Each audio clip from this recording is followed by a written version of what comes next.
When I was a child, my mother used to really take care of our hair.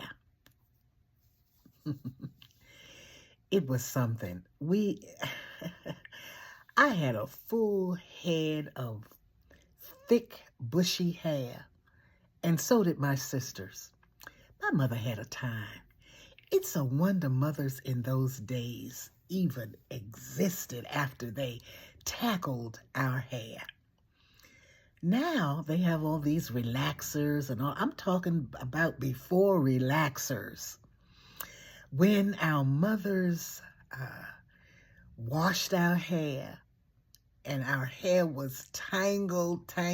There wasn't any such thing as detangling lotions or conditioners or anything like that. Now, one thing, there was a lady that lived next door to us, Miss Taylor.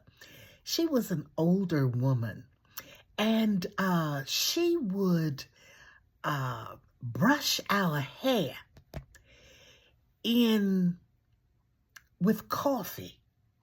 She would take the coffee and put it in a bowl, and then she would take the brush, and when our hair was all over our heads and tangled, she would just brush our hair with coffee. Now, I understand that really worked. That really worked. But still, my mother didn't do it all the time. And I tell you, it was something getting our hair combed and raked. I think it was raked. I think we got our hair raked because it was just pulling it, and we would scream, ow, ow, mama, ow, ow. If you remember having your hair done by your mother and you were saying, ow, ow, why don't you say something in the chat about it? Oh my goodness, my mother and she would put us between her legs. See, we had to sit on the floor, and she would just, rake. There was something called Sulfur 8. Does anybody know anything about Sulfur 8? There was something called Sulfur 8 and Glover's Mane. Does anybody know anything about that? Oh my goodness. They had the worst smell ever. And our mother would part our hair.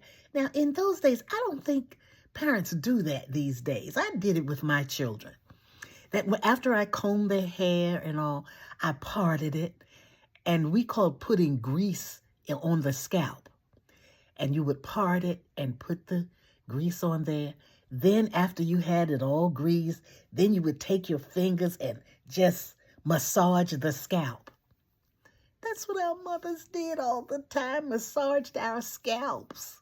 Oh my goodness. Now the massaging of the scalp felt pretty good. But we didn't like her to get the dandruff. She would have that little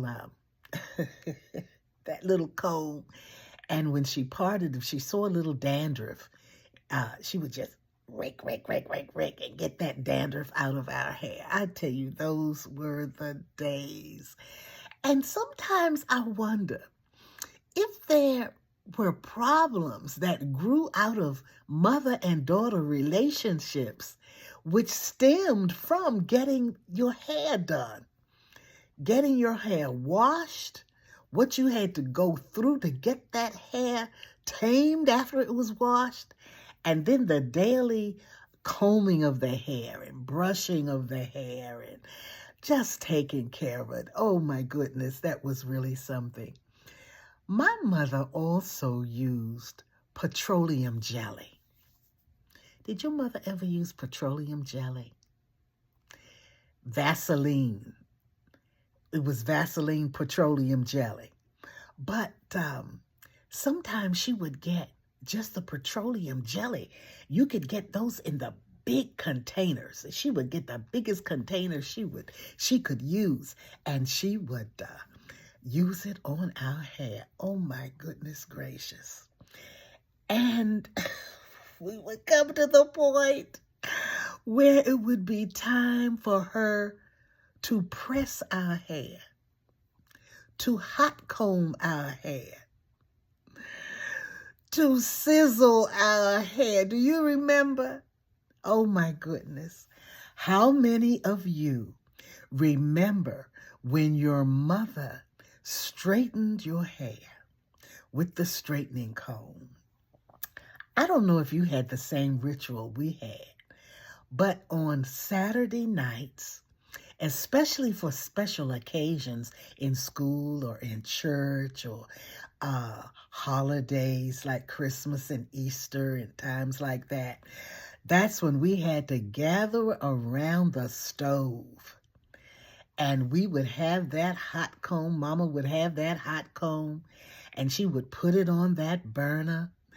And we would have either some newspaper that she would dab that on, or paper bags, those brown paper bags. She would use that to cool it off. And then she would put it to our hair. She didn't want it to be too hot. But with the grease on our hair, on the edges, that hot comb would say, psst. Oh my goodness, I'll never forget that. I'll never forget that sound. I'll never forget that sound. What about you? Do you remember the sound? And you know what? It also had a certain smell, didn't it? It had a certain odor to it. But that was when the hair was burning. The hair burned sometime. And then Mom was like, oh, excuse me.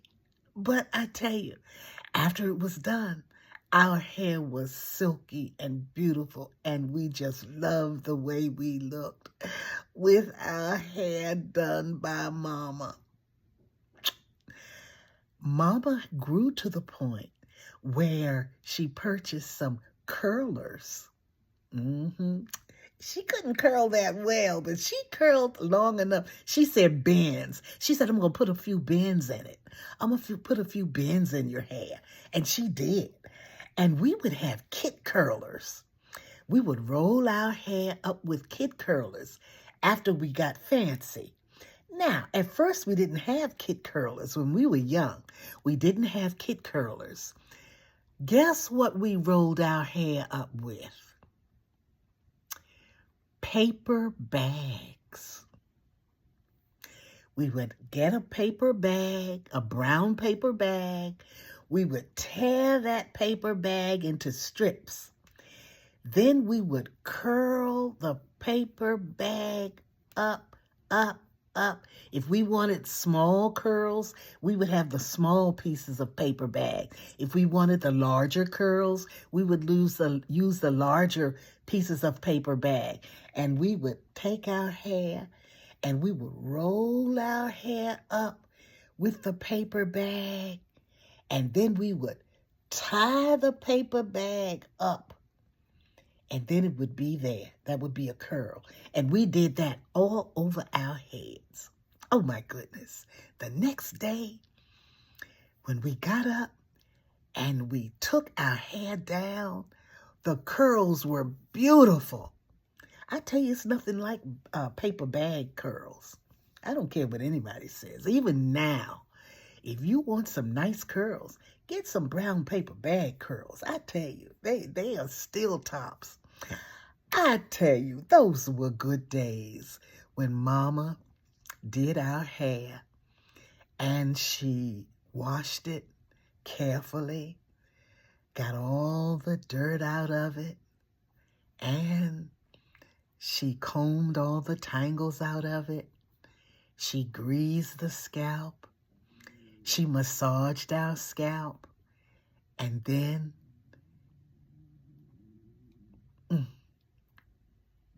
just thinking about it brings tears to my eyes. Then she would straighten and curl our hair. That was a process. That was something, that is a cultural memory.